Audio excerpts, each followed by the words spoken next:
tonight we're in Matthew chapter 10. I'm going to read what it says, verses 1 through 7, and it'll be on the screen behind me.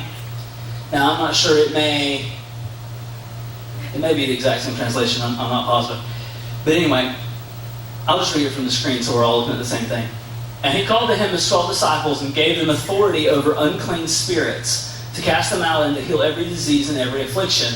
The names of the 12 apostles are these.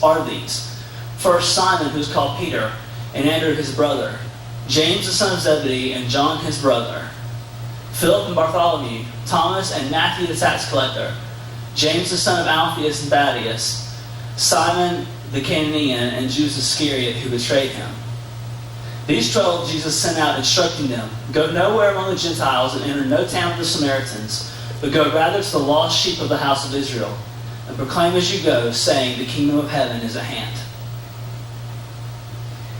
A couple months ago, I was in the office, and our van had begun to make some crazy sounds when we would stop. You know, it would do the typical, it's the sound nobody wants to hear, that real high-pitched squeal, you know, that lets you know that your brakes are ready to be changed.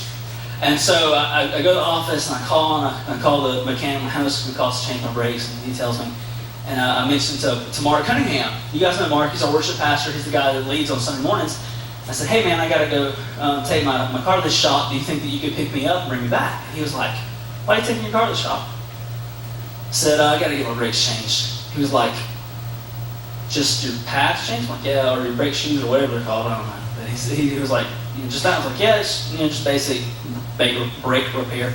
He was like, "Dude, don't take it to the shop." I was like, "Man, I can help you with that. We'll do it. It'll cost you $20 or something." It was something really inexpensive. I was like, "Sure, man, but I'm really not the mechanic type. I mean, I can fix my house, and I can fix lots of stuff, but I'm really not very confident about my ability to fix a car." And so he says, "Hey, I'll show you how to do it." And so he told me about it there in the office. We were standing there. He said, "This is how it works. When you take off your wheel, you're going to see this, and you're going to need to buy this, and you're going to go do that, and then put it all back together, and then put your wheel back on." Like, well, that's cool. That makes sense. It seems easy. And then what happens was he goes and he says, "Well, let's meet up at my friend's house. He has a shop behind his house." And so we meet up. I got all the stuff I needed. And he says, "Okay, I'm going to do this. I want you to watch me. I'll do this side, and on the other side, I'll let you do it." And so he takes off the wheel, and we do the brake stuff. And on the other side, I kind of help a little bit more. And I'm like, "Well, that's cool. That was really simple. There was not a whole lot to that. And it saved me a lot of money." But now my car is beginning to squeal. And my first thought is, I can do this. I know how to do this. But then my second thought is, but if I mess it up, oh my gosh, that's some serious stuff to be messing up. Don't want my brakes to not work, because I thought I could fix it. So I talked to Mark and said, "Hey man, I think I know how to do this. I feel confident from where you showed me and I watched you do it, helped you do it. But I just need you to, if you will, I need you to watch me and help me do this." And we haven't changed them yet. But I want him to help me do it, just so that as I'm doing it, I know that he's watching over my shoulders and making sure that I'm not making any mistakes. I mean, I would be the one doing it, but he would be making sure that the process goes the way it's supposed to go. That kind of teaching is something that's referred to as a demonstration model. And what that means is, basically, if you want to break it down into 4 steps, first you tell somebody how to do something, and then you show them how to do it, and then you watch them as they do it to make sure they do it right. And then you can just go walk off and they'll do it by themselves because they don't need you anymore. They've done it. They know how to do it. And what's cool is when you look in the book of Matthew, that's exactly what Jesus is doing. Remember when we read Matthew 5 through 7, that's the Sermon on the Mount, remember? We talked about how Jesus gathered the disciples and he said, he began to teach them. He taught them the things about the kingdom of heaven that they needed to know. The important things about what it meant to live in the kingdom of heaven. He taught them. He told them about it. And then in chapters 8 and 9, Jesus goes about doing his ministry because disciples follow him, and he heals the sick and he raises the dead and he causes the blind to see and he causes the lame to get up and walk. He shows them how to live the kingdom life. So first he tells them and then he shows them. And now in chapter 10 we see that Jesus is sending them to now do what he's shown them, but he's sending them to do it while he's still on earth to watch over them and just make sure they're doing it right. And if they have any questions, he's there and he can help them. It's exactly the demonstration model throughout chapters 5 on through where we are now. Jesus is sending out his disciples on a mission, like our sign says, on a mission from God. And he's sending them, what's really exciting is he's sending them with his authority, and he's sending them with his message. Okay? Tonight, I want you guys to think about this idea. We can bring the kingdom of heaven to earth. Jesus is sending us, the kingdom of heaven is sending us now, today, to help bring the kingdom of heaven into everyday, normal life. See, the kingdom of heaven is something that a lot of us probably don't think about a whole lot because we are so wrapped up in just the normal daily living, you know, the ins and outs of going to school and dealing with family and all that kind of stuff. But there's a whole other reality and a whole other world out there that Jesus wants to begin to break into everyday life and normal life. And he's calling us to help make that happen. He's given us his authority and his message to help make that happen.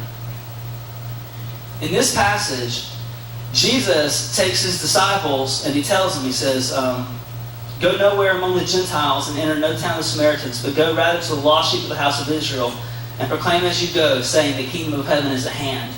He's challenging his disciples who have been walking along beside him. He's saying, listen guys, it's time to get off the sidelines and get in the game. You've seen this and you've been trained and you've watched it happen. But you know what, guys? This is not a spectator sport. This is not just a show that you go to watch the King of Heaven do great stuff. I've come here to call you to be people who bring the kingdom of heaven into everyday life. Bringing the kingdom of heaven is not just the mission of Jesus, it's the mission of anyone who follows him. We are called to bring the kingdom of heaven to earth just like his disciples were.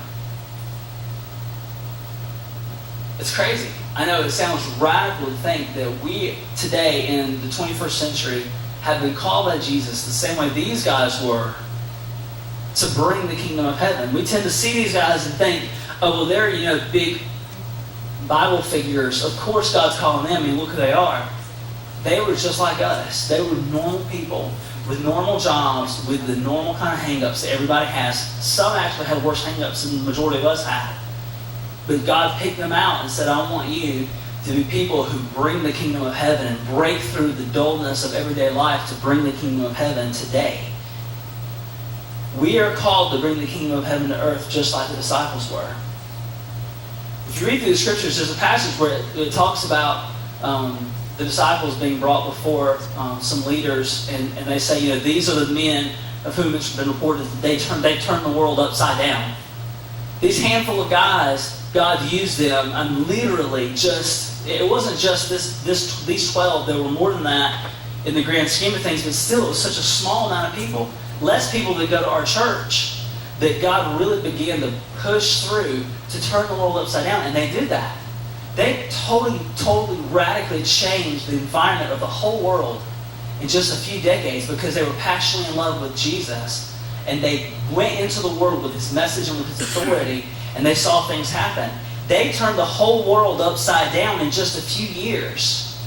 But when Jesus first sent them out, when you look at this passage of Scripture, when Jesus first sent them out, he told them, he didn't say, all right guys, rock and roll, we're going to the farthest ends of the earth. You're going to go to the most remote people in the world, and you're going to tell them about me. Instead, he says, go nowhere. Don't even leave town. Go nowhere among the Gentiles and enter no town of the Samaritans. But go rather to the lost sheep of the house of Israel and proclaim as you go, saying, the kingdom of heaven is at hand. Jesus didn't send them out to crazy places in the world. He sent them to their own culture. He sent them to their own people, to their own backyard, to their own like in our situation, if we wanted to use our today kind of stuff, he would be as if he said, hey, I want you to go to your third period class. And I want you to go with the message that the kingdom of heaven is here. Business as usual, no more. The kingdom of heaven is here. I want you to go to your baseball team and tell them that the kingdom of heaven is here. I want you to go to your cousin's house and tell him the kingdom of heaven is here. I want you to go to the world that you live in and tell them.